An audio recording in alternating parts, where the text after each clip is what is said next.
दिनेश कोड़ापे और आरिफी कौसर अली, इनका सवाल है।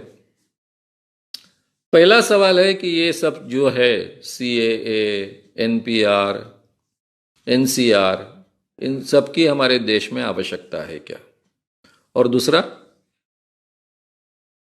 क्या ये होना चाहिए? तो इसकी सही में आवश्यकता है क्या और ये होना चाहिए क्या, ये सवाल है। पहली बात तो ये है कि आज के आधुनिक जमाने में, कंप्यूटराइज जमाने में, अगर सरकार की सिस्टम उत्तम ढंग से काम करनी है तो हर नागरिक को सरकार के साथ में जोड़ना आवश्यक है।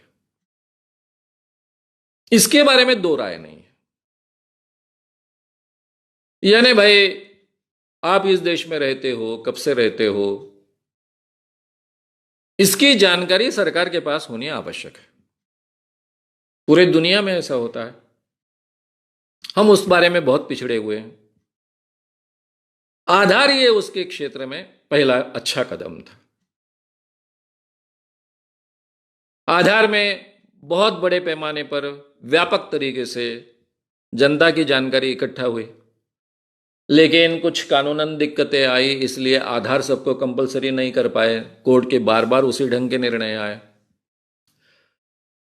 आधार में कंपल्शन था, आपको फायदा मिलना है तो आधार कर लीजिए, नहीं तो आपकी हर जगह दिक्कत होगी। ड्राइविंग लाइसेंस मिलने के लिए दिक्कत होगी, बाकी जगह दिक्कत होगी, बैंक अकाउंट के लिए दिक्कत होगी।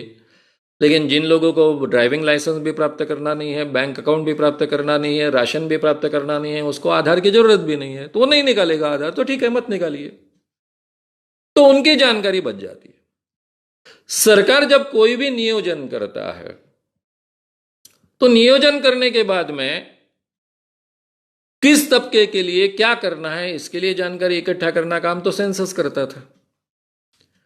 लेकिन जब जो फायदा है वो उस व्यक्ति तक पहुंच रहा है, नहीं पहुंच रहा है, ये देखने के लिए ये इस ढंग का एक सूची तैयार होना आवश्यक है, हर देश के लिए आवश्यक होता है।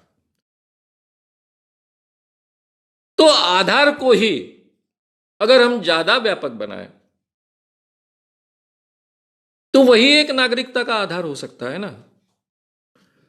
अब हमें क्या करना पड़ेगा कि आधार में जो गड़बड़ियां है वो कम करनी पड़ेगी। झूठे आधार तैयार ना हो, हमें देखना पड़ेगा। और कंप्यूटर के जमाने में यह संभव है कि झूठे आधार कार्ड्स तैयार ना हो। नागरिकता उस ढंग से, क्योंकि आपने जहां भी कही, अभी क्या हो गया, आधार सबके साथ में हमने जोड़ दिया है, हर बैंक अकाउंट के साथ में आधार जुड़ गया है, तो हमारे तुरंत पता चलता है आधार के आधार पर हमारे कितने बैंक अकाउंट्स है, ड्राइविंग लाइसेंस है, कार है, अमुक है, तमुक है, ये सब बातें जानकारी सरकार को प्राप्त हो जाती है। अर्थव्यवस्था का नियोजन करने के लिए, बाकी नियोजन के जो भी प्रोग्राम्स होते हैं उसको इंप्लीमेंट करने के लिए और प्रोग्राम्स तय करने के लिए, इन सब के लिए इस जानकारी का बहुत अच्छे ढंग से उपयोग हो सकता है। उसके खिलाफ कोई नहीं है, आपके जानकारी इकट्ठा करने के खिलाफ कोई नहीं है। आप जो जनता को प्रताड़ित करते हो, ये अगर सिस्टम आप शुरू करते हो, समझो हमने 10-15 साल पहले से सिस्टम शुरू की है, उसी के आधार पर तय हो जाता है ना आपको नागरिकता है नहीं है, बाहर से इमिग्रेंट्स हो नहीं इमिग्रेंट्स हो। वैसे भी आपने 2014 तो तय ही कर डाला है। अगर 2014 को तक जो लोग आए हैं इस देश में उनको आप नागरिकता दे ही रहे हो, तो उसमें आपने मुस्लिम एक्सक्लूड कर लिया। कोई कारण नहीं था मुस्लिम एक्सक्लूड करने का। क्यों पाकिस्तान से कोई आपके देश में आएगा? पाकिस्तान से आपके देश में जो आएगा वो कौन आएगा? जो भारत में ज्यादा सुरक्षा महसूस करता है, जिसके रिश्तेदार भारत में है, वहां जीना उसके लिए दुभर, वही पाकिस्तान से यहां आएगा ना। ज्यादा से ज्यादा टेररिस्ट एक्टिविटी करने के लिए आएगा। जो टेररिस्ट एक्टिविटी करने के लिए आएगा तो वो मुस्लिम बन के क्यों आएगा, किस लिए आएगा? वो हिंदू बनकर आएगा ना।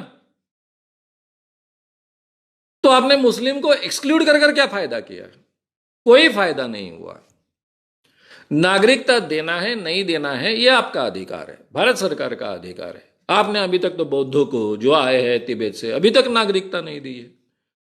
तमिलियंस को, जिनको बहुत प्रताड़ित किया गया इसीलिए वो आए वहां पर, जो तमिलियन हिंदू है, तमिलियन द्रविड़ी है, वो अभी भी तमिलनाडु में रह रहे हैं। 1 लाख के ऊपर है। उनकी तो अधिकृत संख्या ही खुद मुख्यमंत्री जी ने मोदी जी को सूचित की है। उनको भी आपने 30 सालों से नागरिकता नहीं दी है। तो आप निर्णय ले सकते हो कि भारत में जो लोग इतने सालों से रह रहे हैं, उतना केवल रहवास वो सिद्ध करे कि रह रहे हैं, उनको हम नागरिकता दे देंगे या फिर नहीं देंगे। जो भी करना है, एक कॉमन कानून आप कर सकते हो। उसमें आप भेदभाव करने वाला ये कानून करना, ये बहुत डेंजरस है। इसमें से आप संदेश देना चाहते हो कि हम मुस्लिमों को फेवर नहीं करते हैं, हम मुस्लिमों के खिलाफ है। ये इसमें से जो संदेश देना था वो दे दिया, लेकिन ये देश के लिए घातक है। ये कोई मोदी जी का देश नहीं अकेले का। मोदी जी को इस देश ने चुना है, वो प्रधानमंत्री है, शाह जी गृह मंत्री है। मोदी और शाह का देश नहीं है ये देश वी द पीपल का है। ये कभी भूलना नहीं चाहिए, ना हमने भूलना चाहिए ना उन्होंने भूलना चाहिए। तो नेचुरली इन सब का सम्मान रखकर ये अगर जानकारी इकट्ठा करते हैं, उसकी सूची तैयार करते हैं, तो ये सूची को बहुत महत्व है, आवश्यकता है। उसका मिसयूज, जो प्रोग्राम्स के लिए पैसा अलॉट होता है, कई अलग अलग योजनाएं होती है, उसमें बहुत भ्रष्टाचार होता है। उस भ्रष्टाचार को कम किया जा सकता है। एक बार अगर इस ढंग की अच्छी सूची बने, सब लोग कंप्यूटर के साथ में जुड़ जाए, तो हर एक को पता चलेगा कि सरकार से कितना पैसा आया, किसके पास कितना पैसा गया, सही व्यक्ति के पास पैसा गया कि झूठे व्यक्ति के पास पैसा गया। तो भ्रष्टाचार का प्रमाण कम होगा, बीच में कोई खाने वाले दलाल नहीं बचेंगे। ये सब सिस्टम उसमें से इवॉल्व की जा सकती है। तो इसलिए उन बातों का हर भारतीय नागरिक को समर्थन करना पड़ेगा। लेकिन जिस ढंग से आसाम में प्रताड़ित कर कर कर लोगों को तकलीफें दी गई, हर एक को दौड़ धूप करनी पड़ी सिद्ध करने के लिए, उससे अलग तरीके हो सकते हैं ना। जैसे सेंसस का एक सादा तरीका होता है कि वो अधिकारी आते हैं, आपसे जानकारी पूछते हैं, नम्रता से पूछते हैं, जानकारी इकट्ठा करते हैं। फिर अगर किसी के बारे में डाउट आया कि लगता है कि ये देश का नागरिक है कि नहीं, आपको जांचना है, तो आपके पास पुलिस तंत्र है, बाकी की यंत्रणा है, उसके जरिए आप चुपके से जानकारी निकाल सकते हो। क्यों लोगों को दौड़ाने के लिए लगा रहे, लाइन में लगाने के लिए क्यों लगा रहे हो? सर्टिफिकेट्स लाना है मामूली बात होती है क्या? आपका पूरा का पूरा स्ट्रक्चर जो है भ्रष्टाचारी तंत्र है। हर सर्टिफिकेट प्राप्त करने के लिए पैसों की आवश्यकता होती है। लेकिन ये कंप्यूटराइज के ज़माने में ये काफ़ी चीज़ें आसान की जा सकती है, और उस दिशा में हर सरकार को जाना पड़ेगा। यानी सरकार की दिशा के बारे में किसी को ऑब्जेक्शन नहीं है, उनके भेदभाव की नीति के बारे में और लोगों को प्रताड़ित करने के उनके तरीके के बारे में लोगों को ऑब्जेक्शन है। ये बात हमने समझ लेनी चाहिए। और इसीलिए अपने देश के 10 से 11 स्टेट्स के मुख्यमंत्री कहते हैं कि हम हमारे यहां एनपीआर नहीं करेंगे, ना सीएए लागू करेंगे।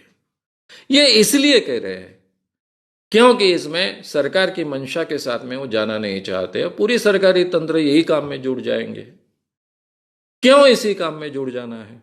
धीरे धीरे 10-20 साल में अगर ये सब तैयार होता है, हमने आधार को ही ज्यादा सशक्त बना दिया, उसको ज्यादा परफेक्ट कर दिया, तो वही हमारा जाने अनजाने में नागरिक प्रमाण पत्र होगा ना। वैसे भी आधार तो कई जगह आपने कंपलसरी कर दिया। मुझे बैंक अकाउंट के लिए तो कंपलसरी आधार देना ही पड़ता है। आधार के बिना नहीं तो चिल्लाते बैठते हैं बैंक वाले, वो आपको सहयोग नहीं करेंगे। ठीक है, कानूनन उन्होंने कोई कंपल्शन नहीं किया है। ऐसे आधार में, जैसे आपने कंट्रोल में अगर आपको कुछ राशन चाहिए तो उसके साथ में भी आधार जोड़ दिया है, तो आधार ही धीरे धीरे नागरिकता प्रमाण पत्र बन सकता है ना। उसको समय लगेगा, जो उसमें गलती है उसको निकाल दीजिए आप। लेकिन आप अलग से सब कसरत करना चाहते हैं, आप पूरे देश को एक काम को लगाना चाहते हैं, तो इस ढंग का जो एटीट्यूड है उस कारण ये सब लोग खिलाफ गए हैं। मूल काम का विरोध करने का कोई कारण नहीं है। यानी कभी ना कभी तो पंजीकरण होगा, लेकिन वो अलग ढंग से किया जा सकता है, इतना ही।